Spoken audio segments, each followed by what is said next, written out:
నిర్వహించిన NIRF ర్యాంకింగ్స్లో విజయవాడ, హైదరాబాద్ క్యాంపస్లు రెండు జాతీయ స్థాయిలో 22వ ర్యాంకు సాధించాయని, ఈ అద్భుతమైన విజయం సాధించడం గర్వకారణమని KL డీమ్డ్ యూనివర్సిటీ ఉప కులపతి డాక్టర్ పార్థసారథి వర్మ హర్షం వ్యక్తం చేశారు.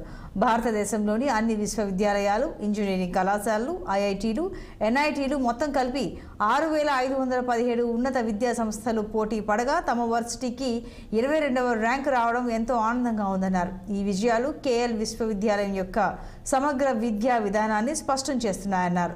University placements dean doctor NBV Prasad మాట్లాడుతూ తమ యూనివర్సిటీలో క్యాంపస్ ప్లేస్మెంట్స్ కొనసాగుతూనే ఉన్నాయన్నారు.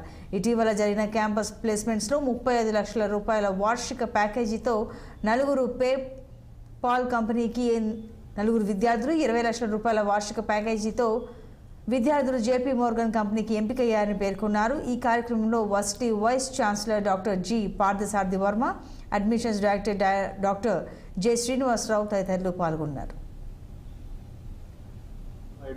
NRF ర్యాంకింగ్ నేషనల్ ర్యాంకింగ్ ఫ్రేమ్వర్క్లో MHRD రిలీజ్ ఫ్రేమ్వర్క్లో యూనివర్సిటీ వైడ్ ఇండియా అంతా కూడా 22nd ర్యాంక్ రావడం జరిగింది.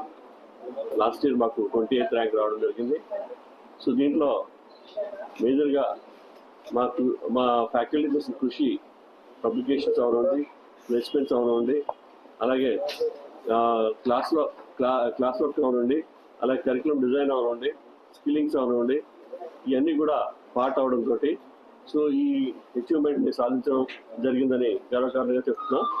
అంతేకాకుండా మేము ఇంటర్నేషనల్ ర్యాంకింగ్స్లో కూడా టైమ్స్ అండ్ ఎడ్యుకేషన్ ర్యాంకింగ్స్లోను, యూనివర్సిటీ ర్యాంకింగ్స్లోను కూడా ఇంటర్నేషనల్ యూనివర్సిటీస్ ర్యాంకింగ్లో మేము ఉన్నాం. అంతేకాకుండా ఓవరాల్ ర్యాంకింగ్స్ ఆఫ్ NRFలో 40th ర్యాంక్లోను, అలాగే ఇంజనీరింగ్ డివిజన్లో మేము 34th ర్యాంక్లోను ఉండడం జరిగింది. ఇన్నోవేషన్ ర్యాంకింగ్లో మేము ఆల్రెడీ 11th to 50 స్లాబ్లో ఉండడం జరిగింది. సో అందరికీ కూడా ఫ్యాకల్టీ యొక్క కృషి, మేనేజ్మెంట్ విజన్ ఇది కారణం. ఇది రాష్ట్రానికి